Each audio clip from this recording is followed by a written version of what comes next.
Two Chairs No Waiting, episode number 114. Boy, giraffes are selfish.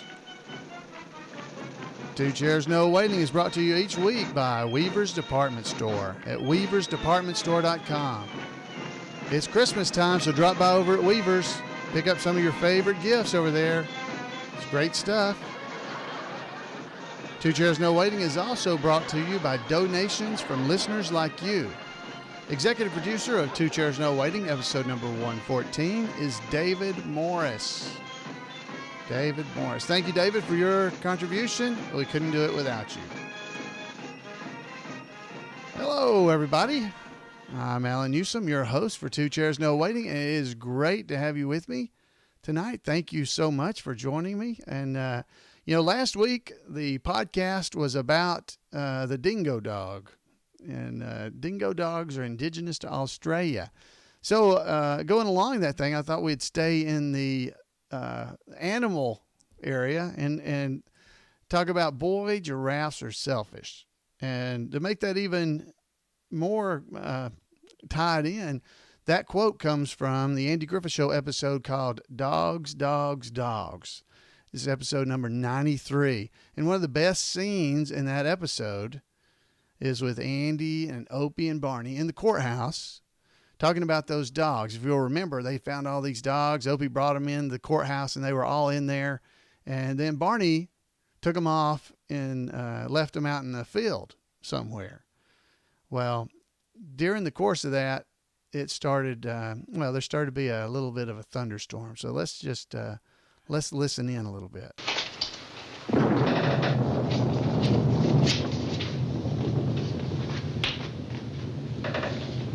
Pa? Them dogs, they're out there. I know. They're out there in that open field, Pa. They'll be all right. I'm worried about them, Pa. Well, you needn't be. Opie, you don't have to worry about them. What could happen? Well, that lightning. What about that? Oh, a dog can't get struck by lightning. You know why? Because he's too close to the ground. See, lightning strikes at tall things. Now, if there was giraffes out there in that field, well, then we'd be in trouble. But you sure don't have to worry about dogs. All right, so that's the first little bit of that. I didn't want to play the entire thing because, I don't want to get any kind of copyright problems.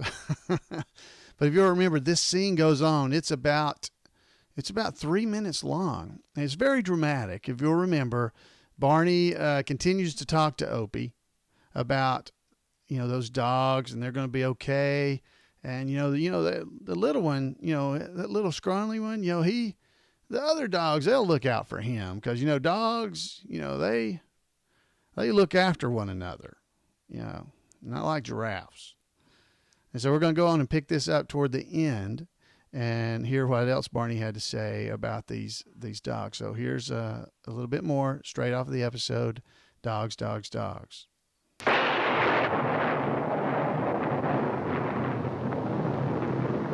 And they're short, you see. Close to the ground. That way they can't get struck by lightning. Now, if they was giraffes, they'd have been hit by now. But dogs are short, and they take care of their own. Giraffes don't. No, giraffes don't at all. Boy, giraffes are selfish. They just run around looking after number one, getting hit by lightning. But dogs... Just gonna sit there, or are you coming with me? What? To get them dogs, are you coming with me?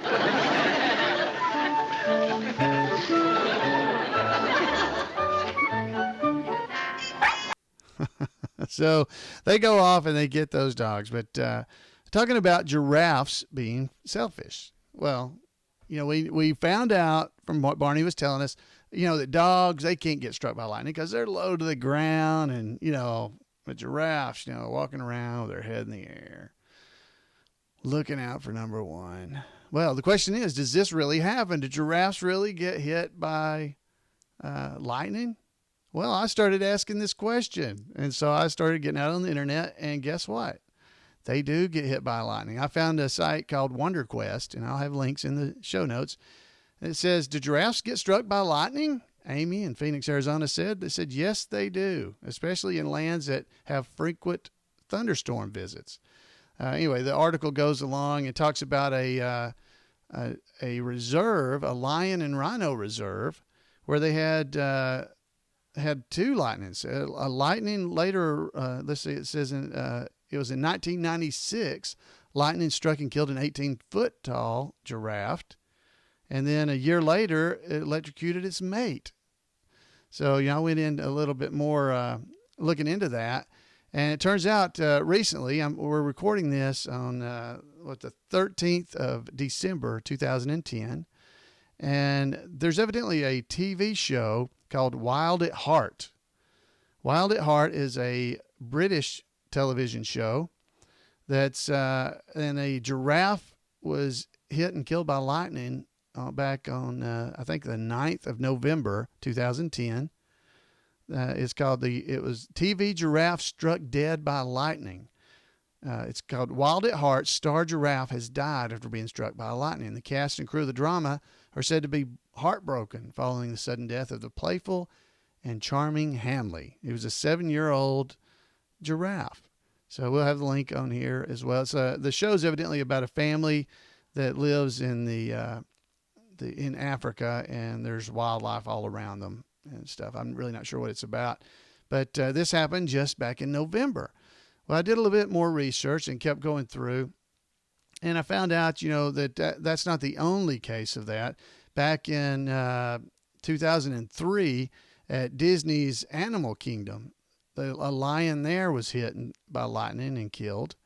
And there's other cases of this as well. The BBC News actually did a story about who, what, and why. Are giraffes more at risk from lightning?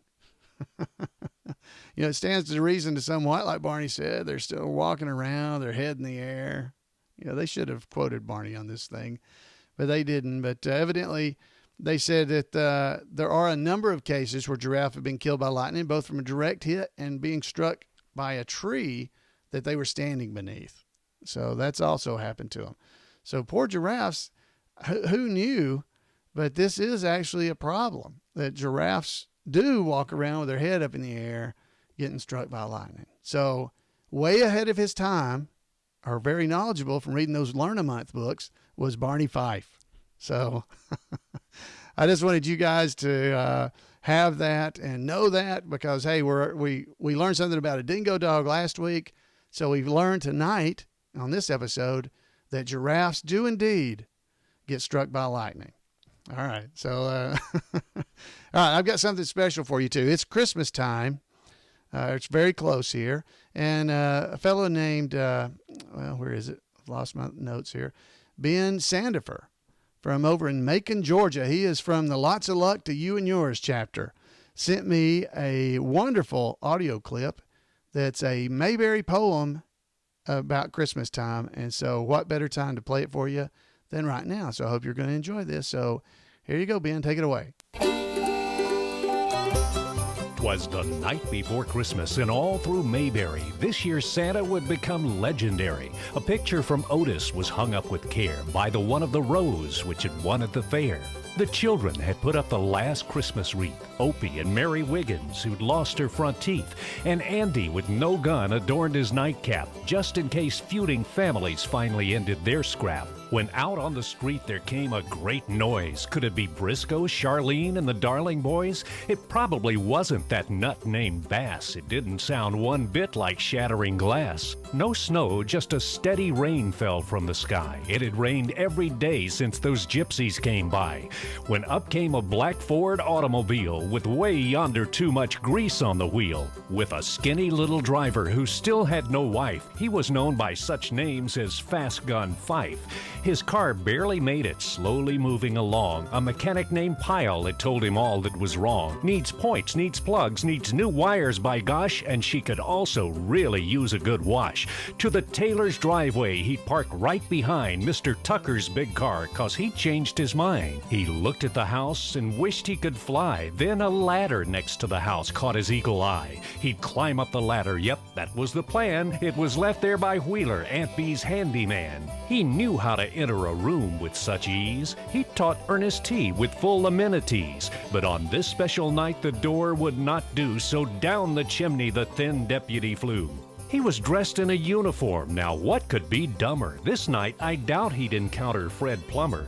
His hair Floyd had slicked down, but not a bit drippy, in case fingers ran through from a fun girl named Skippy. His hat held his ticket book just in case the governor's car was parked in the wrong place. The bullet in his pocket was shiny and neat, and if he should use it, watch out for your feet. When he sang, it just kind of made you sick, 'cause he couldn't sing, not one single lick. Even an old-fashioned recitation didn't work. After all, you can't make a bird go chirp, chirp. He had not an ounce of fat, which helped him hustle. He could eat all the cookies since they all went to muscle.